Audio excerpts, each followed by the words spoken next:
सभी श्रोताओं का ध्यान लेने के लिए कल मैंने भगवद गीता का अध्याय 11 जो मैंने इसमें अपलोड किया वीडियो, पता नहीं क्या यूट्यूब के जैसा, ऐसे यूट्यूब पे मैं अपने इंस्टा के रील डालती हूँ तो वो बताता है कॉपीराइट। मेरा ही वीडियो मुझे कॉपीराइट बताता है, सामने मिले तो उन्हें झपिलाए, वो कहाँ हम कहाँ, है ना, वो तरीका भी उतना नहीं पता है। अब ये इंस्टा पे भी मेरे साथ हुआ। कल मैंने अध्याय 11 शुरुआत में मैंने देवानंद जी का कौन सा गीत डाला था मुझे तो याद नहीं, मुझे तो देवानंद जी के सारे गीत पसंद है।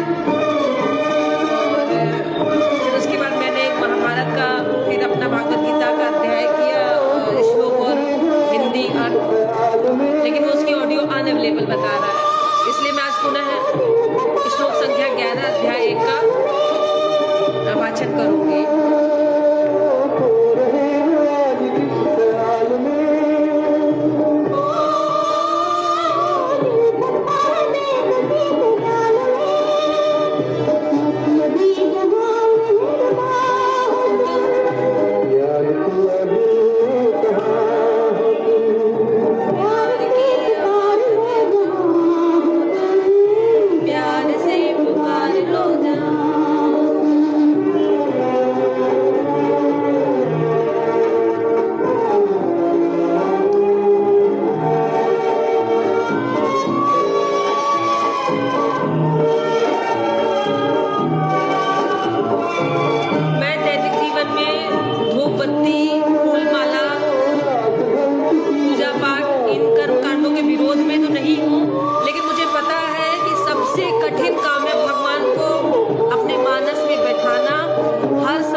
मुझे लगता है मैं भगवान को हर समय हर क्षण हर पल स्मरण करती हूँ मानस से, इसीलिए मैं किसी अवसर पे कर्मकांड भी करती हूँ। ऐसा नहीं है कि मैं धूप बत्ती नहीं खरीदती हूँ, मैं फूल माला नहीं खरीदती हूँ, मैं यज्ञ हवन नहीं करती हूँ, लेकिन दैनिक जीवन में मैं मानसिक मुझे सभी फूलों का ज्ञान है कि कौन सा फूल किस देवी देवताओं को किस रंग का पसंद है, किस वनस्पति का कौन मंत्र है। तो जितना मुझे पता है, जैसे पीपल वृक्ष है तो ओम नमो भगवते वासुदेवाय, बेल का पत्र है तो श्रीम श्रीम श्रीम, केले का पेड़ है तो ओम नमो भगवते वासुदेवाय, आम का वृक्ष है तो सभी ये सब जो देव वृक्ष है, आंवला हो गया।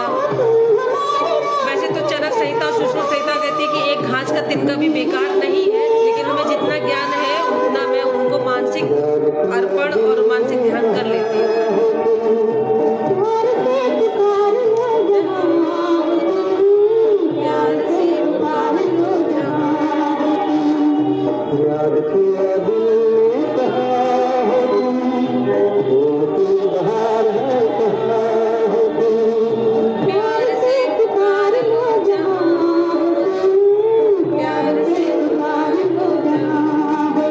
नज़र बहुत खराब चीज़ होती है, अच्छे लोग तो साथ नहीं देंगे लेकिन बुरे लोग अपनी नेगेटिव एनर्जी जरूर दे देते हैं। उन लोगों के लिए मैं यही कहती हूँ कि जो हमारे कृष्ण भगवान है, जो कर्मयोग की शिक्षा देते हैं, मैं तो कृष्ण जी को कर्मयोगी के रूप में ही मानती हूँ, ना उनका मैं बाल रूप मानती हूँ, ना और मैं कोई रूप में नहीं।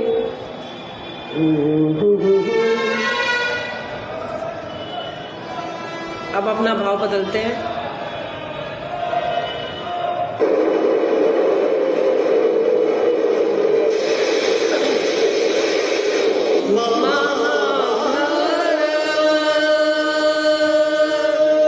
आपको ये लग रहा है कि आप किसी को सपोर्ट नहीं कर रहे हैं और आपको कोई फर्क नहीं पड़ रहा है, लेकिन आप चारा बन चुके हैं। समझ में आ रहा है आपको?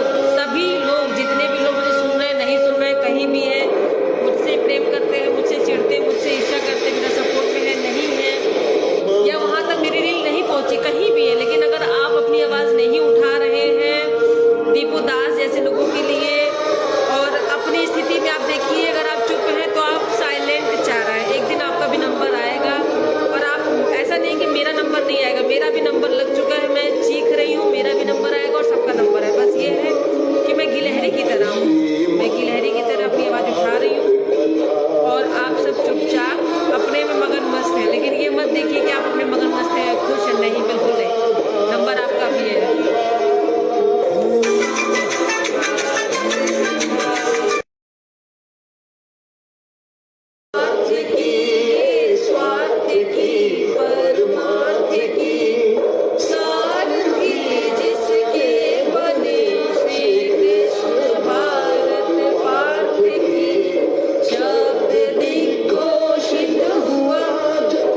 हो जाए, स्वाहा हो जाए।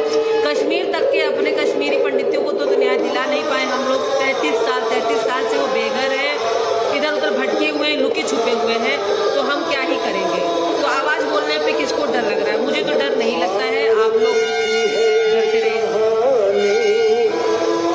सदियों से भी पुरानी है ज्ञान की ये गंगा,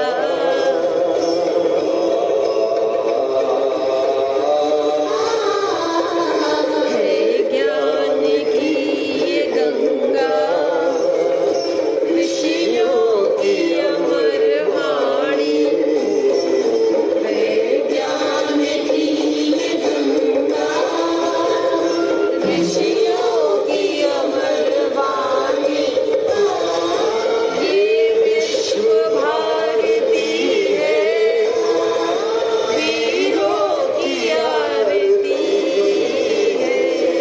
है नित नई पुरानी, भारत की अमर वाणी।